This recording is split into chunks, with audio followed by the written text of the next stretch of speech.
গাইছ আজি পুৰা খাম আম আৰু এইপিনে পুৰা ওলাই ললো আৰু এইপিনে পুৰা আমাৰ মইনাহঁতে পুৰা কাটি আছে পুৰা আম যিহেতু আজি পুৰা ফল মূল খোৱাৰ দিন তো আজি আমি পুৰা আমে খাম আৰু তো এনেকে পুৰা কাটি আছে আৰু আমবিলাক চাওঁ কি লাল চকচকা একদম পাৰে দেখিছা গাইছ পুৰা ৰঙা একদম হালধীয়া চকচকীয়া একদম আৰু এইটো হ'ল আমাৰ ডাঙৰ ভাগিনী আৰু এইটো হ'ল আমাৰ সৰু ভাগিনী চাওক কেনেকুৱা লাগিছে গাইছ আমবিলাক পুৰা ৰঙা আৰু এতিয়া আম মানে বাকলবিলাক গুচাই হৈ গ'ল এতিয়া মইনাহঁতে কাটিছে এইটো হ'ল আমাৰ পকৰ মানে ভাগিনী আৰু এইটো হ'ল আমাৰ বঙাইগাঁও খাৰ বজাৰ ভাগিনী তো দুটাই পুৰা আম কাটি আছে আৰু আজি পুৰা খাম আৰু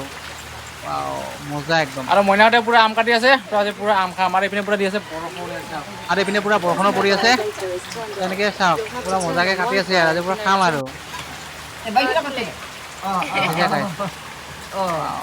Tiga bayo ke tinggi ha. পুৰা একদমবাৰে হালধীয়া চকচকা আৰু এনেকে পুৰা মই আৰু এইপিনে মইনাই থাকিব নোৱাৰে পুৰা একদম